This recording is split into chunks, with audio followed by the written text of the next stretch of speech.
देखिए जारी किया गया है समाजवादी पार्टी की तरफ से। आगे बढ़ते हैं, एक और बढ़ रही है। दिल्ली से भारतीय जनता पार्टी ने यूपी के 8 टिकट की घोषणा की है। देखिए लोकसभा चुनाव को प्रवीण पटेल भारतीय जनता पार्टी की तरफ से प्रत्याशी बनाए गए हैं। इलाहाबाद से केसरीनाथ के बेटे नीरज को टिकट दिया गया है। बलिया से चंद्रशेखर के बेटे नीरज शेखर को टिकट दिया है भारतीय जनता पार्टी ने। मछली शहर से बीपी सरोज को फिर से टिकट दिया गया है।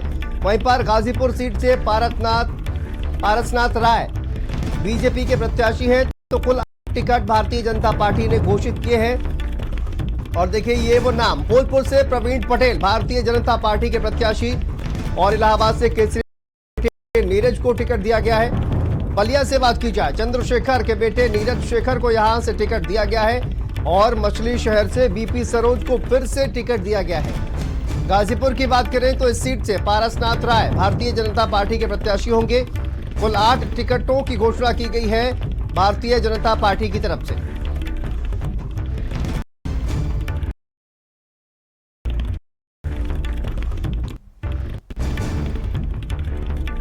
चलिए बड़ी खबर सामने आ रही है दिल्ली से। स्वाति पाठक संवाददाता हमारे साथ जुड़ गई हैं। स्वाति, क्या जानकारी? 8 टिकट की घोषणा की गई है और देखिए कई जो प्रत्याशी हैं उनको रिपीट किया गया है, तो वहीं पर कई बड़े नाम भी इसमें जो है वो शामिल किया गया है।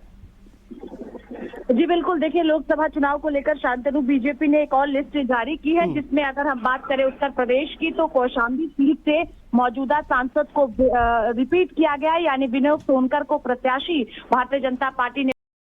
साथ ही Mainpuri seat high profile seat है, वहां से डिंपल यादव प्रत्याशी हैं समाजवादी पार्टी की तरफ से। जयवीर सिंह जो यूपी सरकार में पर्यटन मंत्री हैं, बीजेपी ने उनको टिकट दिया है। इसके साथ ही फूलपुर की बात करें तो प्रवीण पटेल को उम्मीदवार बनाया गया। इलाहाबाद सीट पर मौजूदा सांसद रीता बहुगुणा जोशी का टिकट काटकर पार्टी ने नीरज त्रिपाठी जो केशरीनाथ त्रिपाठी के बेटे हैं उनको टिकट पार्टी ने दिया है। और केशरीनाथ त्रिपाठी जो है वो अगर हम बात करें तो राज्यपाल के तौर पर उन्होंने जो है वो अपनी उत्तर प्रदेश में महत्वपूर्ण पदों पर रहे हैं। बलिया की बात करें तो नीरज शेखर को पार्टी ने उम्मीदवार। इसके साथ ही गाजीपुर की बात करते हैं तो पारसनाथ राय को पार्टी ने उम्मीदवार बनाया है। तो अभी भी लेकिन इस लिस्ट के बाद कई और सीटें हैं जिसको होल्ड अभी भारतीय जनता पार्टी ने किया है, चाहे हम रायबरेली सीट की बात करें या फिर हम और अन्य सीटों की बात करते हैं। 1-2 सीटें हैं जिसको अभी पार्टी ने होल्ड किया है, उस पर मंथन लगातार जारी है और आने वाले दिनों में उसकी भी जो सूची है वो जारी की जाएगी। चाहे केसरगंज की बात करें हम, अभी उसको भी होल्ड भारतीय जनता पार्टी ने किया है। लेकिन जो सूची अभी जारी की गई है उसमें जो कुछ मौजूदा सांसद है उनका टिकट काटकर नए प्रत्याशी को उतारा गया है। चाहे बलिया की बात करें, प्रयागराज की बात करें हम, ये वो सीटें हैं जहां से मौजूदा सांसद का टिकट काटा गया है। बिल्कुल स्वाति, आप बने रहिए हमारे साथ। देखिए बड़ी खबर सामने आ रही है दिल्ली से, जहां पर ये जो टिकट है इनकी घोषणा देखिए कर दी गई है। और मैनपुरी की बात की जाए तो जयवीर सिंह यहां से प्रत्याशी बनाए गए हैं। बड़ी खबर हम आपको बता रहे हैं, जहां पर मैनपुरी से प्रत्याशी बनाए गए हैं जयवीर सिंह। और देखिए कौशाम्बी से विनोद सोनकर को फिर से टिकट दिया गया है। फूलपुर से प्रवीण पटेल बीजेपी के प्रत्याशी हैं। इलाहाबाद से बात की जाए तो केसरीनाथ के बेटे, बलिया से चंद्रशेखर के बेटे नीरज शेखर को मैदान में उतारा गया है। मछली शहर से बीपी सरोज को फिर से टिकट दिया गया है। वहीं पर गाजीपुर सीट से पारसनाथ राय बीजेपी से प्रत्याशी बनाए गए हैं। तो देखिए 2024 लोकसभा चुनाव को लेकर एक और जारी पर इन सबकी अगर बात की जाए,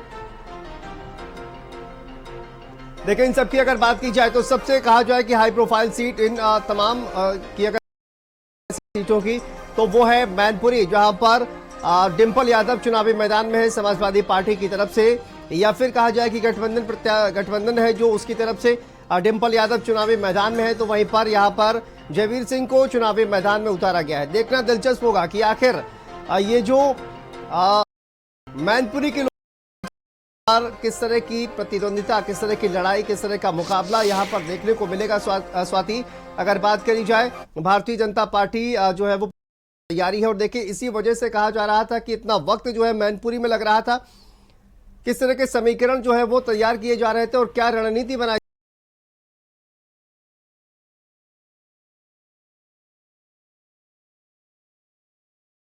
समाजवादी पार्टी का गढ़ है, मैनपुरी सीट को लेकर लगातार मंथन कर रही थी कि कौन सा प्रत्याशी उतारा जाए मैनपुरी सीट पर, जहां पर जो है वो जीत पार्टी को मिल सके। और मंथन के बाद जयवीर सिंह का नाम सामने आया। पार्टी ने जयवीर सिंह को पहले ही सूचना दे दी थी कि आपको मैनपुरी सीट पर हम कैंडिडेट बना रहे हैं। और जयवीर सिंह, अगर आप पिछले दिनों पर नजर डालें तो लगातार मैनपुरी के दौरे पर भी जा रहे थे। वहां पर जिस तरह से तैयारियां पार्टी ने शुरू की थी, क्योंकि उत्तर प्रदेश की अगर हम बात करते हैं शांतनु, तो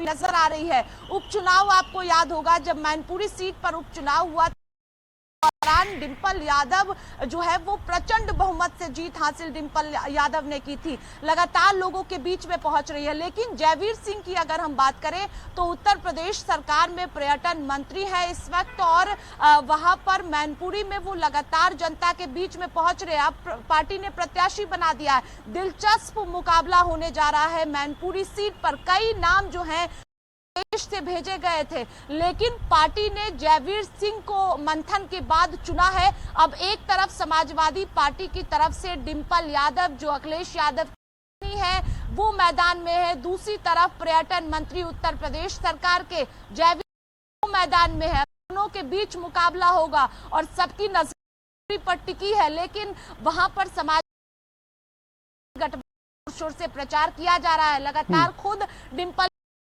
मैदान में पहुंच रही है। लेकिन इस लिस्ट को अगर हम समझे तो 7 प्रत्याशियों के नाम का ऐलान बीजेपी ने किया है। कुछ मौजूदा सांसदों का टिकट काटा गया है और मंथन के बाद जो है वो ये सूची जारी की गई है। आप कौशाम्बी को देख लीजिए, कई दिनों से कौशाम्बी सीट पर मंथन चल रहा था। पार्टी की तरफ से प्रदेश स्तर पर बात करें तो 4 से 5 नाम दिल्ली भेजे गए थे, लेकिन जो मौजूदा सांसद है विनोद सोनकर, वो प्रथम स्थान पर थे और उनको लेकर लगातार पार्टी बदला जाए, सोनकर को मछली शहर दिया जाए। लेकिन कौशाम्बी की मौजूदा स्थिति को में उतरा। वहीं रीता बहुगुणा जोशी, जब से चर्चा हुई कि प्रयागराज से टिकट कर सकता है, तब से वो कई बार भारतीय जनता पार्टी मुख्यालय में पहुंची केंद्र नेतृत्व से मुलाकात करने के लिए, लेकिन पार्टी ने टिकट काट दिया है। वहां पर केशरीनाथ त्रिपाठी के बेटे को उम्मीदवार बनाया गया है। इसके साथ ही अगर आप बलिया की बात करें तो वहां पर भी टिकट काटा गया है। लेकिन सबसे महत्वपूर्ण देखिए, अगर बात की जाए स्वाति, चल रहा था, गाजीपुर से पारसनाथ राय को प्रत्याशी बनाया गया है। ये जो पूरा अब हम देखें, अगर पिछले 2-3 हफ्ते से जिस तरह की घटनाक्रम चल रहे हैं, गाजीपुर से जिस तरह से प्रत्याशी उतारा गया है, गाजीपुर का भी जो मुकाबला है वो काफी दिलचस्प होने वाला है। मुख्तार अंसारी का ये जो पूरा मामला हो, उनके भाई अब चुनावी मैदान में है, तो यहाँ काफी टफ है, वो देखने को मिल सकता है लोकसभा चुनाव के लिए।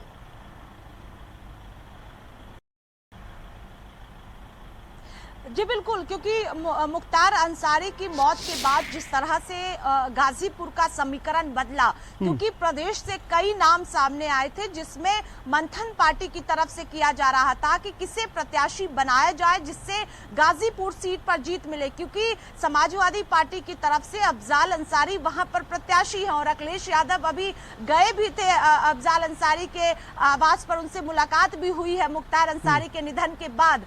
अब पार्टी ने पारसनाथ राय को गाजीपुर से उम्मीदवार बनाया है, तो वहां पर भी सबकी नजरें हैं। लेकिन फिलहाल अगर हम कहें तो गाजीपुर को लेकर बहुत मंथन, क्योंकि मनोज सिन्हा के नाम को लेकर भी चर्चाएं पहले से चल रही थी, उनके बेटे के नाम को लेकर भी चल रही थी चर्चाएं। मनोज सिन्हा खुद गृह मंत्री अमित शाह से मिलकर आए, लगातार मुलाकात का दौर चल रहा था। लेकिन पारसनाथ राय को मुख्तार अंसारी के निधन के बाद जिस तरह से गाजीपुर का समीकरण बदला, उसके बाद पार्टी ने मंथन के बाद पारसनाथ राय को गाजीपुर से उम्मीदवार बनाया है। लेकिन अभी भी कई ऐसी सीटें हैं जिसको होल्ड किया गया है और कहा जा रहा है सूत्रों के मुताबिक कि पहले चरण के मतदान भारतीय जनता पार्टी सूची जारी करेगी, जिसमें केसरगंज सीट की बात करें, रायबरेली सीट की बात करें, भदोही सीट की बात करते हैं तो इस पर अभी पार्टी ने होल्ड किया हुआ है, क्योंकि कई नामों को लेकर मंथन चल रहा है। और पहले चरण के वोटिंग के बाद यानी 20 अप्रैल के बाद भारतीय जनता पार्टी अपनी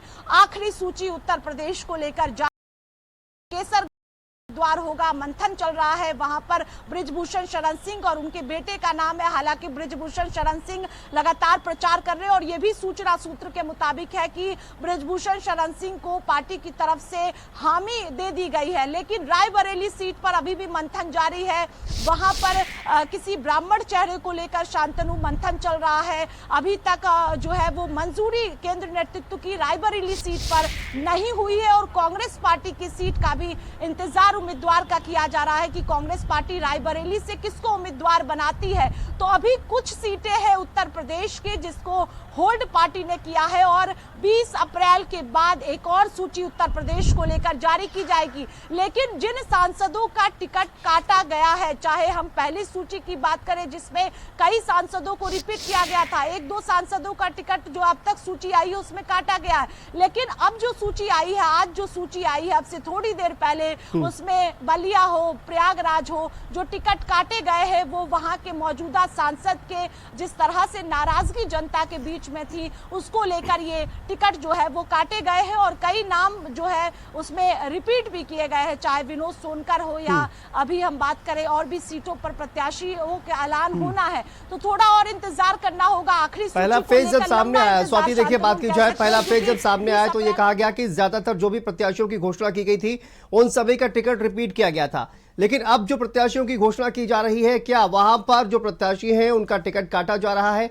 जैसा कि दिखाई भी दे रहा है, जो नई लिस्ट सामने आ रही है उनमें कई ऐसे प्रत्याशी हैं जिनका टिकट काटा जा रहा है। जनता के बीच कहीं ना कहीं जो उनकी छवि है वो इस तरह की नहीं बन पा रही है कि वो लोकसभा चुनाव जीत पाएंगे। तो इसी वजह से भारतीय जनता पार्टी जिनका जिस तरह से कहा जा रहा है कि इंटरनल सर्वे कराती है, उस सर्वे में उन प्रत्याशियों का नाम नहीं आ रहा है और इसी वजह से उनका टिकट भी काटा जा रहा है। तो दूसरा उसमें प्रत्याशियों के टिकट भी कट सकते हैं, स्वाति?